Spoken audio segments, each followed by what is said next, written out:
Hello students, स्वागत है आप सभी का हमारे यूट्यूब चैनल मृत्युंजय एकेडमी पर। आज एक बार फिर से हम लोग चलेंगे और आज फिजिक्स स्टार्टिंग से लेके चल रहे हैं आपका। यहाँ पे हम पढ़ाएंगे आपको सेकेंड लेसन जो आपका है विद्युत फ्लक्स तथा गॉस की प्रमेय। विद्युत फ्लक्स तथा गॉस की प्रमेय इंपॉर्टेंट लेसन है, मजेदार लेसन है।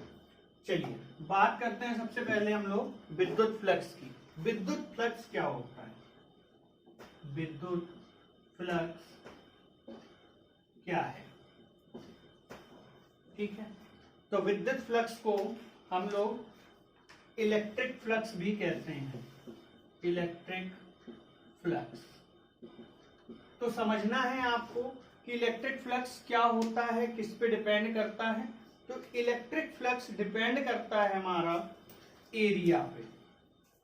देखिए, अगर ये कोई एरिया बना लिया हमने, इस तरह से कोई एरिया है हमारे पास, इसमें से कितनी संख्या गुजर रही है वैद्युत क्षेत्र की, वैद्युत बल रेखाओं की कितनी संख्या इससे पास हो रही है, इस बात पर डिपेंड करता है हमारा वैद्युत फ्लक्स।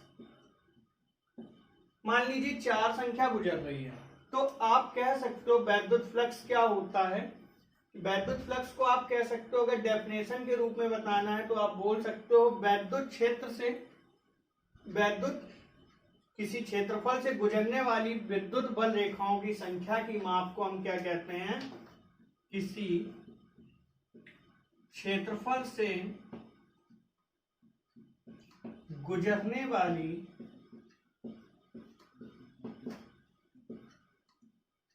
वैद्युत संख्याओं की माप या संख्याओं की माप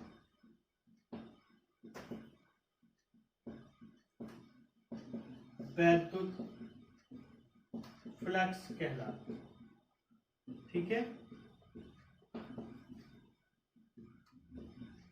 कितनी रेखाएं गुजर रही हैं इस बात पे डिपेंड करता है, किसी क्षेत्रफल से गुजरने वाली वैद्युत बल रेखाओं की संख्या, वैद्युत बल रेखाओं की संख्याओं की माप वैद्युत फ्लक्स कहलाती है। ये तो हो गई डेफिनेशन की बात। अब डेफिनेशन के अकॉर्डिंग अगर आप बात करें फॉर्मूले की, तो इसे हम फाई से प्रदर्शित करते हैं। इस साइन को कहते हैं फाई, फाई से प्रदर्शित करते हैं, और फाई बराबर होता है ई डॉट ए, या ई डॉट ए आपने 11th में पढ़ा था, ए डॉट बी बराबर होता है ए बी कॉज थीटा। तो फाई बराबर हो जाएगा ई ए कॉज थीटा। ये आपकी यहां पे बात होती है वैद्युत फ्लक्स की, phi equal to E A cos theta. Theta क्या है यहां पर आपका? थीटा जहां हम बात करेंगे, थीटा आपका ई व ए के बीच कोण है। थीटा क्या है हमारा? इस ई, ये जो वैद्युत बल रेखाओं की संख्या गुजर रही है, अब देखिए इसकी डायरेक्शन क्या है? वैद्युत क्षेत्र की डायरेक्शन ये है, क्षेत्रफल आपका ये है ए, इनके बीच बनने वाला कोण थीटा कहलाएगा। ठीक है, अब देखिए इसमें कई कंडीशन आती हैं। आप कह सकते हो rate of flow of electric flux, electric charge through a electric field through a area. ठीक है, इसे हम लोग क्या कहते हैं? Rate of flow of a electric field in a area. अब देखिए इसमें कई केस बनते हैं आपके। केस क्या बनते हैं? सबसे पहले आपका बनेगा केस फर्स्ट। केस फर्स्ट क्या? देखिए हमने बताया ये डिपेंड करता है वैद्युत फ्लक्स वैद्युत क्षेत्र की रेखाओं पर, कितनी वैद्युत क्षेत्र रेखाएं इससे गुजर रही हैं। जितनी ज्यादा वैद्युत क्षेत्र रेखाएं गुजरेंगी फ्लक्स हमारा उतना ज्यादा होगा, जितनी वैद्युत क्षेत्र की रेखाएं कम गुजरेंगी फ्लक्स हमारा उतना कम होगा। तो हम पहली केस की बात करते हैं कि आपका जो वैद्युत क्षेत्र है, इसका जो इकाई सदिश क्षेत्रफल सदिश है वो आपका ये है। अब क्षेत्रफल सदिश आपका ये है, क्षेत्रफल सदिश आपका ये है। देखिए मान लेते हैं हमारा क्षेत्रफल जो है वो ये है, इस तरह से रखा हुआ है आपका क्षेत्रफल। अब इससे वैद्युत बल रेखाओं की संख्या ऐसे आ रही है, ये 1 2 3 4 5 जितनी भी हैं वो सारी क्षेत्रफल से क्या हो रही है, पास हो रही है। देखिए यहां से निकली, ये अभी क्षेत्रफल सदिश है, यहां भी है, लेकिन इसमें क्या, अगर यहां से आ रही तो वैद्युत क्षेत्र की दिशा ये होगी, थीटा कितना बनेगा 180। अगर ये हम इस साइड से लगा दे तो थीटा कितना होगा हमारा 0 होगा, क्योंकि ये वैद्युत क्षेत्र की दिशा है, यही आपकी क्षेत्रफल सदिश। तो पहली बार में आपने क्षेत्रफल सदिश ये लिया और इससे गुजरने वाली वैद्युत बल रेखाएं, इनसे गुजरने वाली ठीक है। तो देखिए भाई, अब हम बात करते हैं थोड़ी सी कॉमन सेंस की। अगर इसमें तो कॉमन सेंस आप लगाएंगे तो इसमें देखिए सारी की सारी वैद्युत रेखाएं गुजर रही, वैद्युत बल रेखाएं जितनी हैं वो सभी की सभी गुजर रही हैं। अब सभी की सभी गुजर रही तो क्या होगा, तो सभी गुजर रही हैं, तो यहाँ जो वैद्युत फ्लक्स होगा वो कैसा होने वाला है, वैद्युत फ्लक्स हमारा मैक्सिमम होने वाला है। वैद्युत फ्लक्स कैसा हो जाएगा, मैक्सिमम। अब देखिए इसमें अगर हम बात करें वैद्युत क्षेत्र की, तो वैद्युत क्षेत्र की डायरेक्शन ये है, क्षेत्रफल सदिश भी हमारा ऐसे ही है, इसकी डायरेक्शन ये।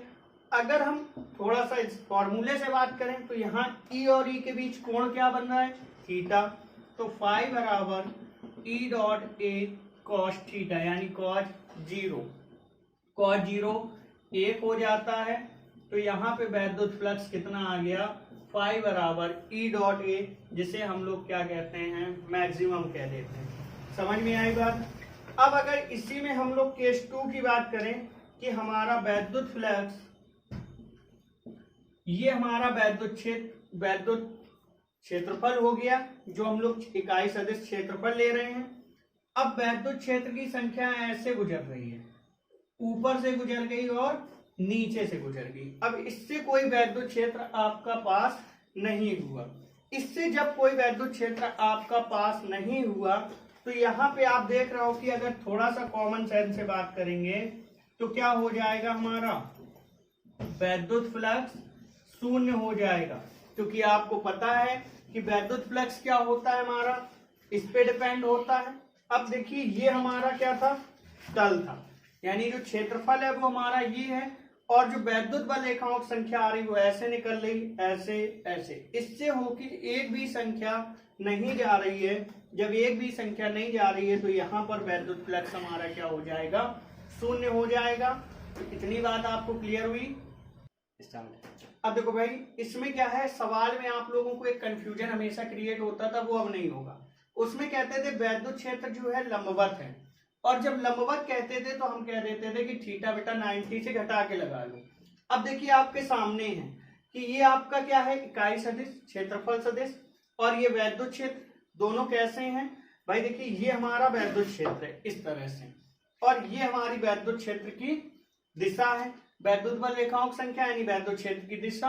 तो इनके बीच कोण देखिए क्या बनना है, ये परपेंडिकुलर है एक दूसरे के। तो ये आपकी कंडीशन हो गई परपेंडिकुलर वाली।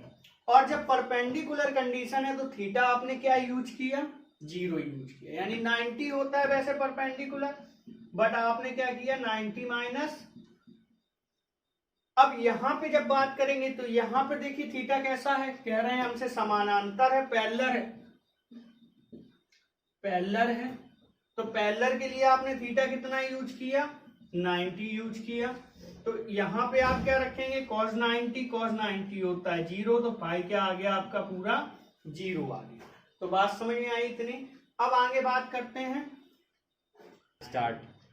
अब देखिए भाई बात करते हैं केस थर्ड की। केस थर्ड में क्या है, अभी हमने एक बार क्षेत्रफल जो था वो लंबवत लिया, समानांतर लिया। मान लो क्षेत्रफल ऐसा हो, हमारा क्षेत्रफल ऐसा हो, तो अब देखिए क्षेत्रफल ऐसा है तो कुछ संख्याएं गुजर जाएंगी, कुछ नहीं। देखो ये नहीं गुजरी, यहां से 1 2 गुजर गई, यहां से नहीं गुजरी। यानी कहने का मतलब देखिए चित्र से ये क्षेत्रफल है, अब यहां से कुछ बल रेखाओं की संख्या आपकी डायरेक्ट निकल गई, यहां से कुछ अंदर से होके गई, फिर अंदर से होके गई, और फिर ये बाहर से।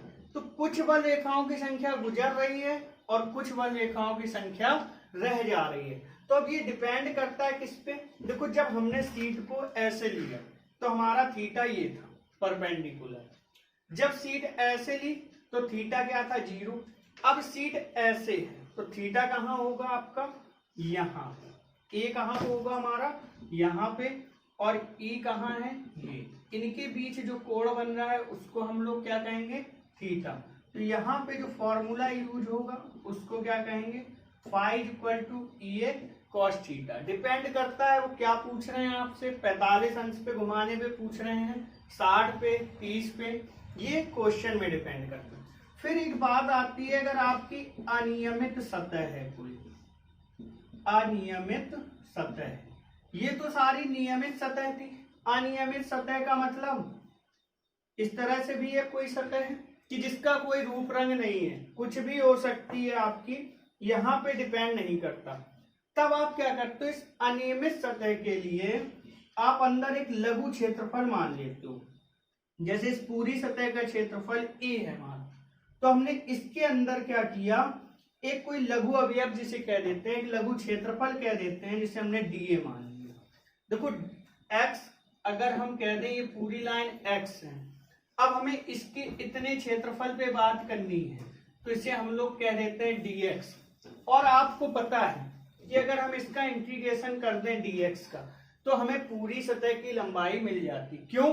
क्योंकि समाकलन का मतलब होता है बेटा, समाकलन का मतलब होता है छोटी छोटी चीजों को बहुत दूर तक जोड़ना। तो अब ये छोटे छोटे से dx मिल मिल के क्या बना लेंगे, पूरी रेखा की लंबाई।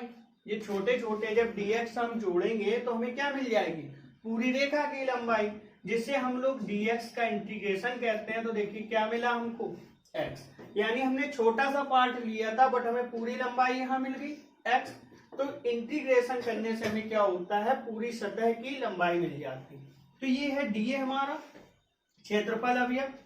अब अगर हम क्या करते हैं इसका इंटीग्रेशन, तो यहाँ पे परिभाषा से लिखते हैं, किस तरह से लिखोगे आप, देखो एक सिंबल और याद रख लो, ये सिंबल, ये सिंबल को हम लोग कहते हैं, बार बार अभी यूज होगा, संपूर्ण सतह का समाकलन। ठीक है, ये आपका समाकलन का साइन होता है, और अगर इस पे ये गोला बना दिया जाए ऐसे, तो ये आपका होता है संपूर्ण सतह का समाकलन, इसको हम लोग बोलते हैं। ठीक है, अब वैद्युत क्षेत्र आपका ई है। तो अब देखो भाई, अब हम लोग यहाँ बात करेंगे, तो देखो इसके लिए क्या निकालोगे, लघु वैद्युत फ्लक्स। छोटा सा क्षेत्रफल लिया तो इसके लिए वैद्युत फ्लक्स भी छोटा सा डी फाई। ठीक है, क्योंकि आपने क्षेत्रफल क्या लिया था, डी ए। ये जब भी आगे डी लग जाए, ये किसी चीज की छोटी सी राशि को व्यक्त करता है। एक्स अगर बड़ी है और डी एक्स लगा दें तो ये बहुत छोटे को यानी अल्पांश को व्यक्त करता है। इसको हम लोग क्या कहते हैं, अल्पांश कहते हैं। ये अल्पांश को डिनोट करता है आपका, या बहुत छोटा हो तो dA, इसके लिए डी फाई। अब डी फाई है तो E डॉट dA।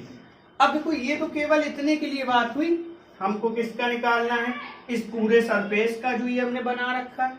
इस पूरे सरफेस के निकालने के लिए क्या करेंगे, समाकलन करेंगे।